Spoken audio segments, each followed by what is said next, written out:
One Tech Traveler here, this is Last Shelter and you're joining us in Season 7, Hero Drop 3. We're going to see if any of them are particularly better than the others, the risk, and whether you should dip those all-important super tickets. I want to give a shout out to our Last Shelter partner, Leo's VIP Club. Now this weekend it is Alliance Mobilization, which is offering some of the best value packs that aren't going to break the bank, but going to give you some meaningful amounts, whether that's for war badges for your research tech, Baneblade Super Energy Cores, or just those better valued super ticket packs for this week's hero drop. So make the most of these packs, which are going to be 25% off. You can get a total of 3 for each of these, and you're going to easily max out those additional Alliance Mobilization rewards.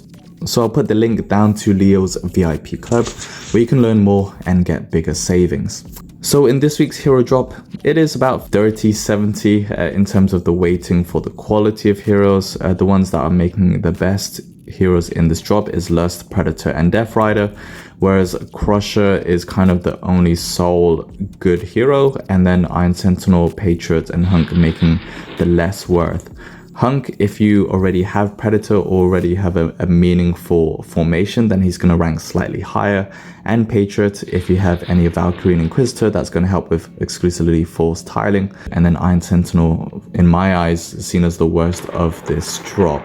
So just a quick look at each. Lust, she's playing amazingly. If you have Scorpion from previous weeks, she's of course a great addition. She did feature earlier on with Dawn, so if you already tried getting her, then she's going to be a nice one that you can try and chance to build up that formation with either Dawn or Scorpion, and play similarly to Hummingbird, so you can always look to build up formations. It's one of the top picks in this drop. Same with Predator, she's a support hero that's mainly going to be in the mid, who can sort of play in the front but requires the damage dealer to be in the back.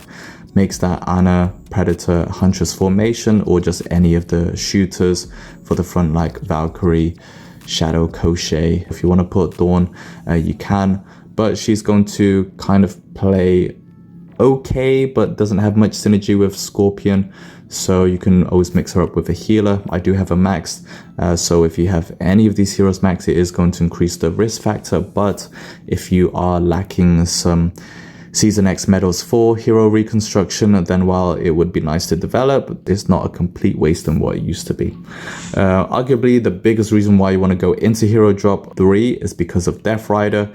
He is among heroes that just aren't really that great, so you are playing against the odds if Death Rider is who you're really looking for. With an average RNG of 80, then you're gonna probably want a couple of tickets unless luck is on your side to snag him. But Death Rider, I still think he is the best vehicle and most versatile damage dealer in the game so far. He's complete immunity to any of the counters, just makes him crazy hard to deal with, whether he's in the front, the middle, the back, with the front being more supported with heroes like Dawn now, that allows damage dealers to be in the front, but just his own self-boosting buffs for might and damage alongside his pretty awesome high damage potential skills in Headhunter and Total Annihilation. So he's always eluded me. Only had 1 copy over 3 seasons of Season X now, even on drops that I tried, so luck hasn't been on my side, and against the more riskier or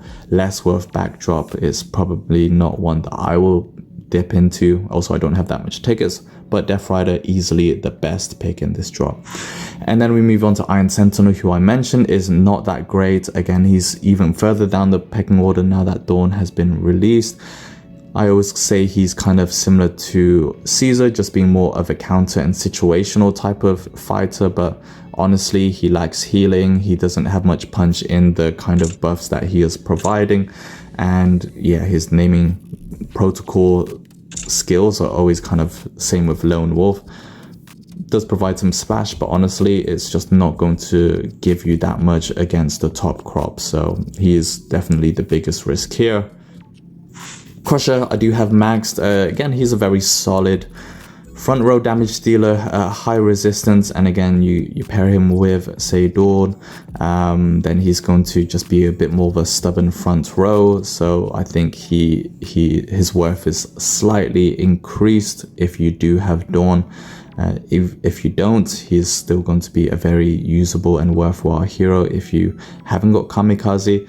And yeah, provide some good healing, mainly for himself, but nice defensive attributes like 100% resistance to just keep himself in formation.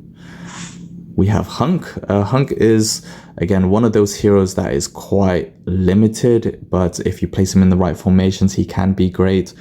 He hasn't really got as much potential with the new heroes, considering he doesn't have any healing and is just more of an effect hero. But if you still do have TP, Predator, Nomad, he works well with them, as well as pairing just in an all-fighter formation. He's not going to be that bad. It's just, yeah, he's definitely not going to be the first picks. So I still think he's good and pretty good in certain formations, but just not one of the main desirables that you'd want to target in this drop. And then finally, we have Patriots, who I have one copy of. If you get him, I'd probably still want him over Iron Sentinel, just because his ability to force tile is still very good for shooters. You can also mix him mainly because of his splash damage that he's able to open up for the front row. So that works to the same effect as Panther. His volley isn't as reliable and requires a one-turn prep. And then his look sharp is going to provide a high chance of getting those immunity to counters just for the first 3 turns, but has an increased might, and again it's going to give you another APC that can force tile pretty well. So overall, that's hero drop 3. It's a very risky pull, more so if you have any of these heroes max, which I do for Crusher and Predator. Again, if you do need medals for hero reconstruction, then it's not bad, but if you don't need any right now and you kind of want developments, then it's certainly going to increase the risk factor.